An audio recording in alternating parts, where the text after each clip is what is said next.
निरंतर अपने धर्म के अनुसार कर्म करते रहो और मन में यह पक्का विश्वास रखो कि जिस नियत के साथ तुम कर्म करोगे उसी नियत के अनुसार तुम्हें फल अवश्य मिलेगा।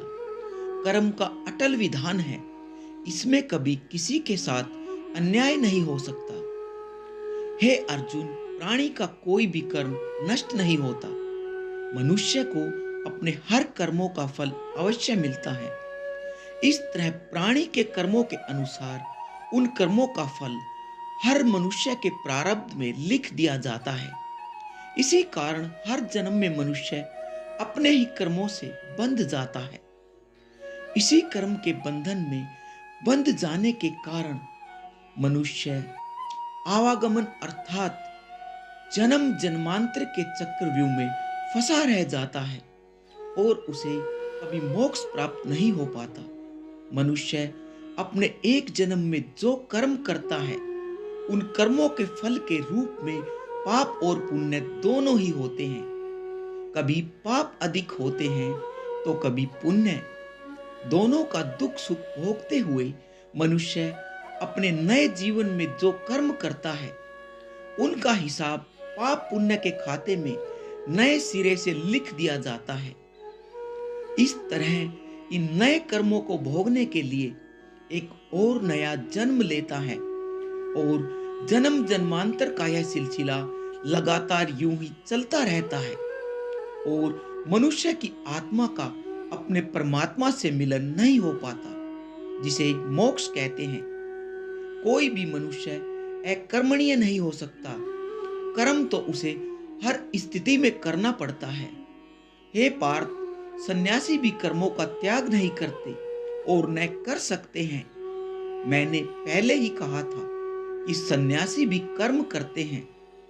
खाना पीना, उठना बैठना, तपस्या करना, साधना करना, यह सब भी तो कर्म ही है। कर्म से कोई कैसे मुक्त हो सकता है? हे पार्थ, इसका तरीका यह है कि मनुष्य फल की इच्छा त्याग कर कर्म को अपना धर्म समझकर करे। फल उसे अवश्य मिलता है, परंतु इस फल का वो विधान कि इच्छा समझकर स्वीकार करे। ज्ञानी पुरुष किसी योग को अपनाकर कर्म योगी दूसरों को बन शामिल जाते हैं। करके उसे खुशी होती है। उर्वशी के कारण तुम विचलित नहीं हुए थे, परंतु आज कैसे विचलित हो गए हो? उस समय तुम अपना धर्म नहीं भूले थे, किसी भी प्राणी को उसका मन इस समय जीवन तुम के अपना अंत तक धर्म अपने जाल भूल से रहे हो। निकलने नहीं देता। इसका कारण तुम जानना चाहोगे? तुम्हारा मन तुम्हारे काबू में नहीं है, क्योंकि तुमने कर्म योग नहीं अपनाया। हाँ अर्जुन, कर्म योग के कारण कर्म योगी का मन इधर उधर भटकता नहीं है। हे पार्थ, इसलिए तुम निष्काम कर्म योग की साधना करो। और निष्काम कर्म योग की सबसे बड़ी विशेषता यह है कि तुम कर्म करते हुए भी कर्म के बंधनों में बांधे नहीं जाओगे। इसका बड़ा ही सहज तरीका है। तुम कर्म फल में आसक्ति मत रखो, परंतु क्या इच्छा करने से मनुष्य को फल की प्राप्ति होती है? नहीं अर्जुन, क्योंकि फल तो प्रारब्ध के हाथ में है और जो भी मनुष्य फल प्राप्ति की इच्छा करता है उसका मन फल के बारे में सोचकर अपने कर्म और कर्तव्य से विचलित हो जाता है और उसे वह फल प्राप्त नहीं होता जिसकी उसने इच्छा की थी। हे पार्थ, मनुष्य केवल कर्म कर सकता है, फल कदापि मनुष्य के अधीन नहीं है, क्योंकि मनुष्य का धर्म है अपने कर्तव्य का पालन करना।